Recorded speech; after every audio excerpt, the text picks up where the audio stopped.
Hello lovely people, welcome to my best non-fiction I read in 2024 video.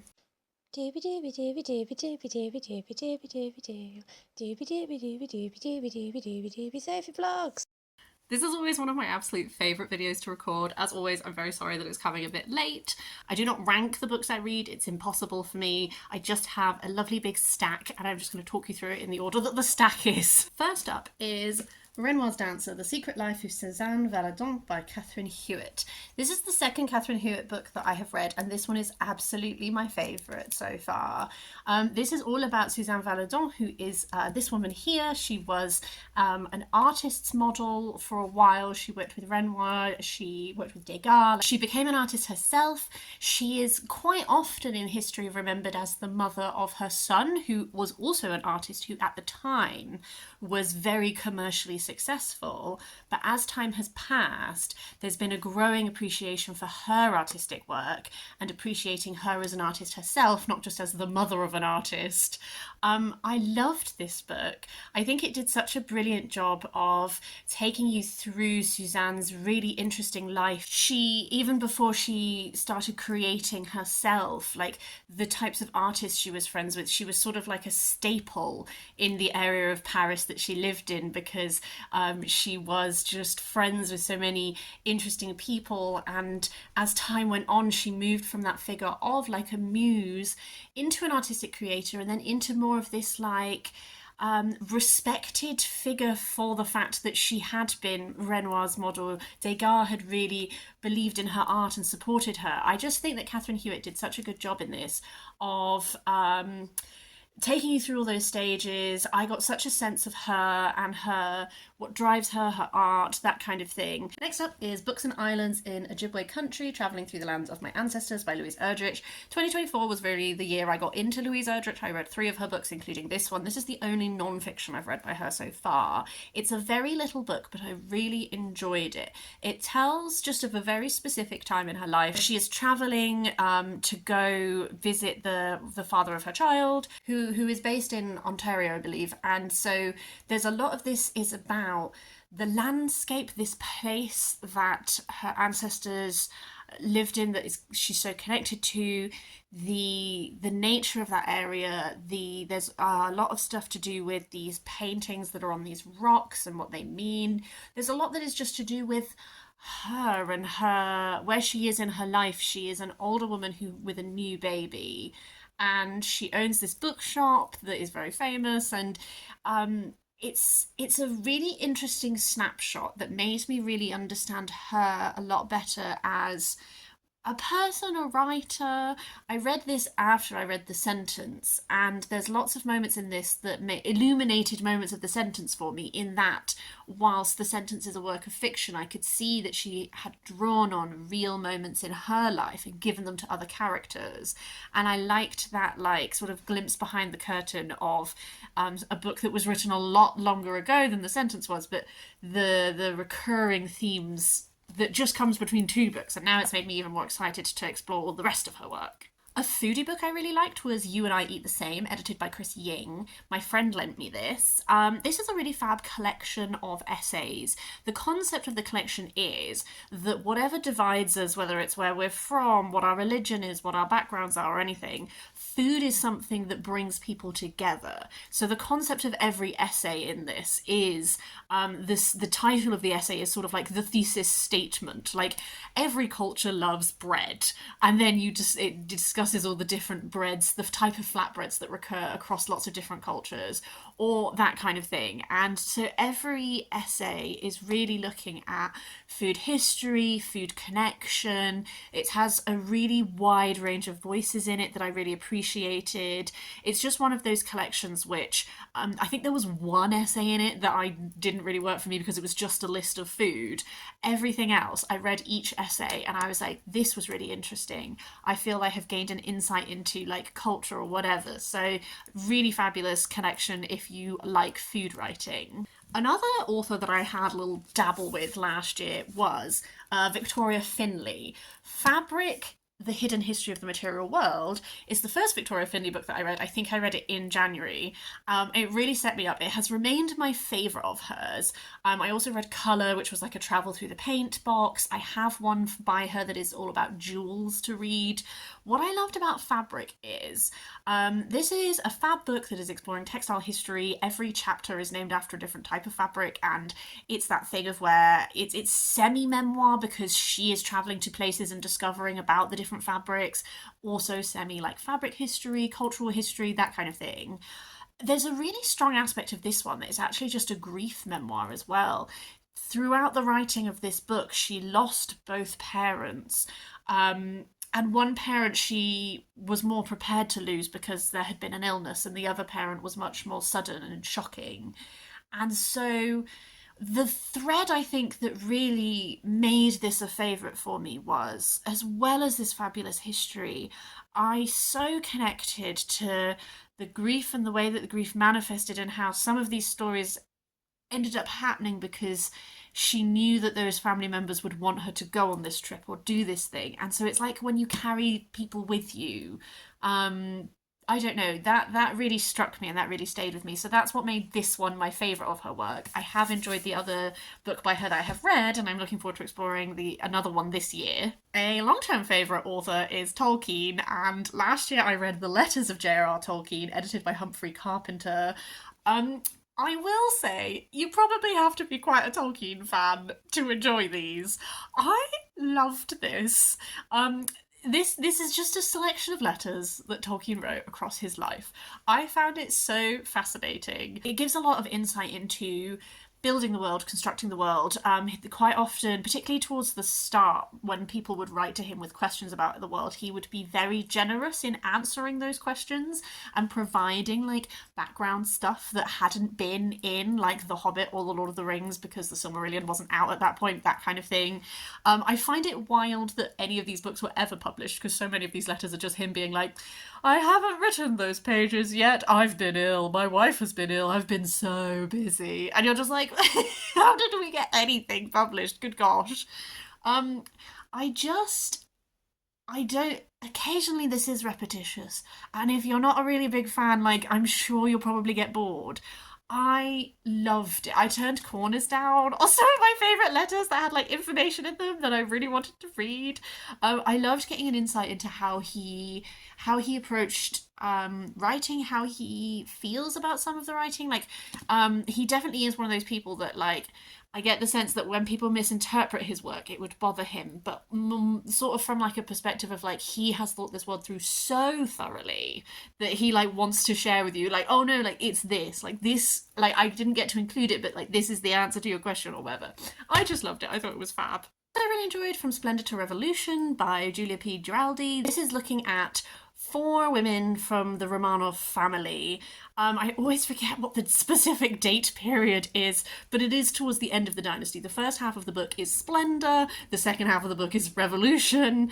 What I really liked about this is I feel like Julia P. Geraldi did a really good job of there are so many like figures being covered. We have like these 4 specific women, but really like realistically we're expanding outwards and we're looking at, you know, these ruling families were so interconnected. So we're covering a lot of history of a lot of different places.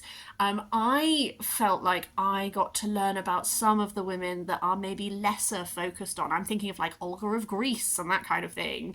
I think that it did a really good job of spinning out that narrative history. Yes, it was sometimes confusing because she'd be like, I'm going to use nicknames for everyone, and then she just wouldn't. Sometimes it'd be a nickname, sometimes it'd be a full name, sometimes it'd be their title. But I think because I was able to sink into it and just read it all like quite quickly in one go, well, not in one go, this took me a time, I settled into that and I understood the naming conventions, and I just think that she told it in a really compelling and interesting way. So I really enjoyed that one. Just My Type, a book about fonts by Simon Garfield. This is quite like a light, fun book, I think. It's just a history of type. One of those that I think would be really fun to just like dip into a chapter here, dip into a chapter there. I devoured it. I just gobbled it up in like a couple of days. It's super fun discovering about the history behind like fonts that you'll just be so familiar with.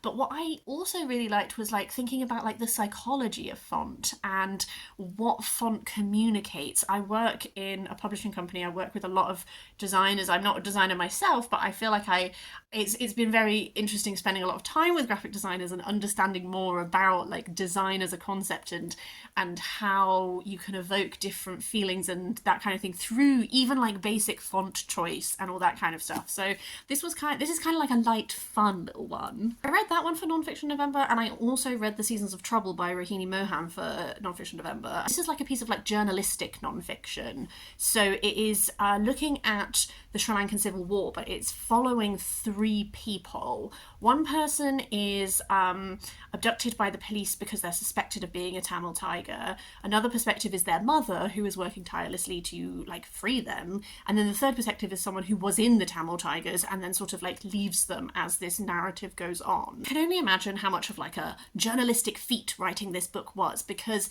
I think that Rohini Mohan does such a good job of, I objectively knew this was non-fiction and that everything that happened was real. I was so on the edge of my seat waiting to find out what would happen to these people. I feel like I got a really good sense of who they are. It's that type of non-fiction that sometimes tricks you into thinking that you are reading a fiction book just because it situates you in the people and you really feel like they are, like I know them. And I'm invested in knowing what happens to them. I wanted to read this because I read The Seven Moons of Marley Almeida, and I wanted to understand a bit more about the Sri Lankan Civil War. I think I still have reading to do, because this is very much situating you in these specific people, and it does expand and it does zoom outwards and sort of give you context to like why certain things are happening to them, like what is the political background that led to that being. But I do think I still need to go away and do like a little bit more reading to just flesh that out, because I think the benefit of reading works like this is that you get to understand history but through like someone's real lived experiences. Maybe the negative is that I still think I need to understand the Civil War better. Let's talk about 2 foodie books. I loved A Cheesemonger's History of the British Isles by Ned Palmer.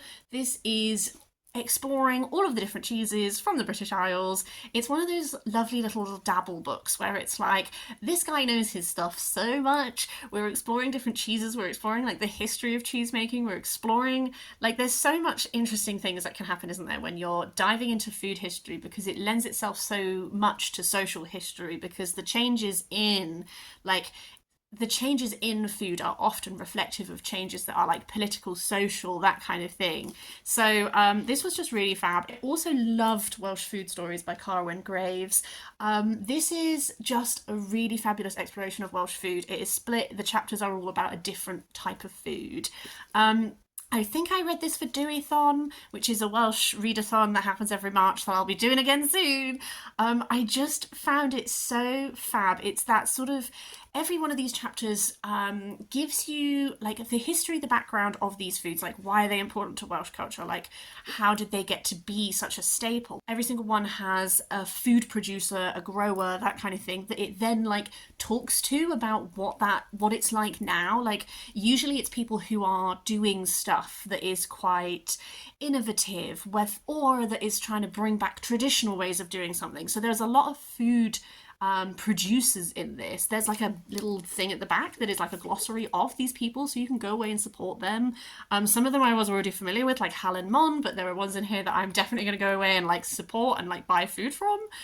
So yeah, this was just really, really gorgeous. Disability Visibility, edited by Alice Wong, is a collection of essays by disabled writers.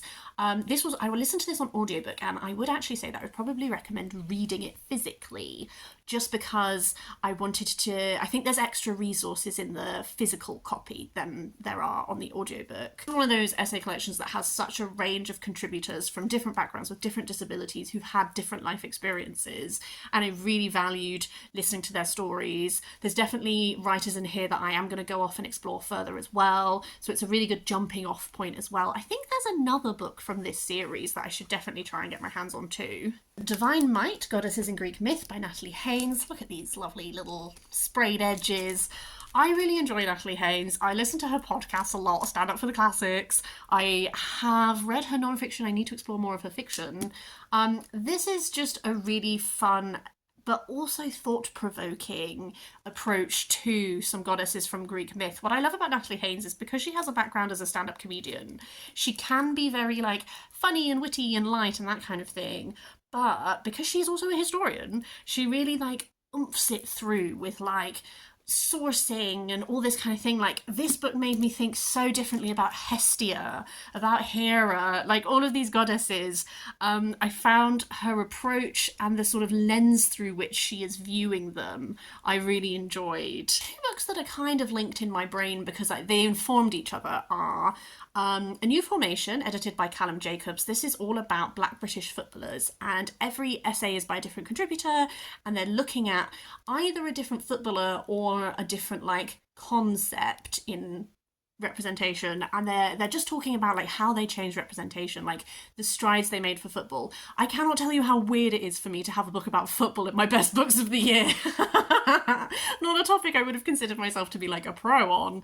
I just found this so interesting. I don't think that you even really need to be interested in football to appreciate this book, because I think really football is very influential in the UK. Like, it has quite an impact on representation and conversations and all that kind of thing. So I don't even think you need to be interested in football to be interested in exploring this work. The book that then led on from this was Homecoming, edited by Colin Jackson, I think. I don't know why I'm blanking on his name. I can see his face in my little brain. This is a sort of oral history collection that is like a history of the generation that came over on the Windrush. This is one where I explicitly would recommend listening to the audiobook because it has, the chapters are sort of organised by topic, and then it has loads of these oral history records, and so every person has their own voice, so listening to it makes it really easy to track when certain voices recur across all the different chapters, because you just recognize their voice in a way that I think maybe might be slightly harder when it's just like written and you have to remember everyone's names. I just found it really illuminating. I think it does such a good job of showing like there were universal experiences, but everyone always has such individual experiences too. And I think that if you want to understand more about like Windrush, that generation, I think this is a really great book to do so. I don't know why I keep doing all my books in twos. I just feel like my reading influence each other. Like, next up, we've got another set of twos that's all Pre-Raphaelite based. Dante Gabriel Rossetti, Painter and Poet by Jan Marsh, is another one that I read in January because I was like, I'm going to tackle a big boy. I loved this. This is a biography of Rossetti, the painter, the poet. I already knew quite a bit about him, so the fact that this makes my top books, I hope, emphasises how good this is as a biography. It's a chunky one, it's very thorough.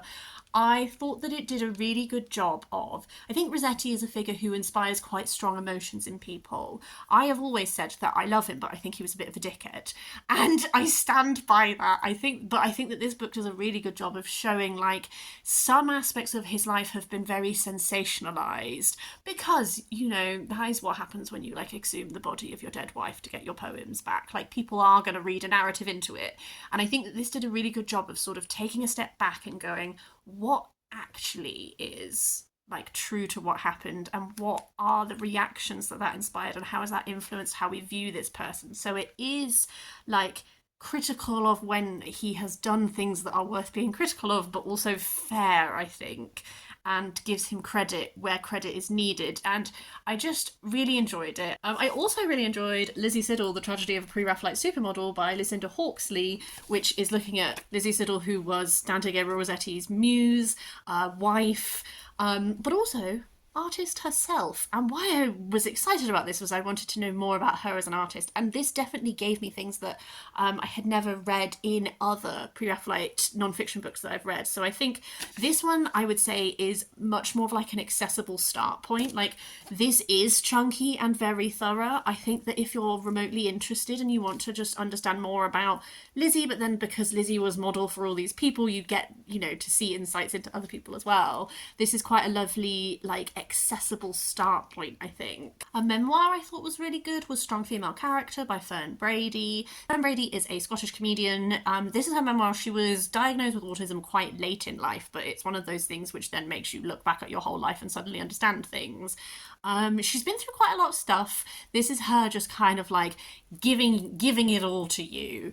I thought that it did a really good job of showing the ways that like she was always autistic, but it meant because she wasn't diagnosed, she was very frequently misunderstood, and her actions were sort of quite a lot taken in bad faith, where actually there is no maliciousness there and everything. Looking at how that really like influenced the way that she reacts to things and everything. So I think it's one of those, when I read a memoir, I really like, I don't need someone to tell me like every single detail of their life, but I want to come away with a much better understanding of like who they are, what motivates them and all that kind of thing. And this really did that for me.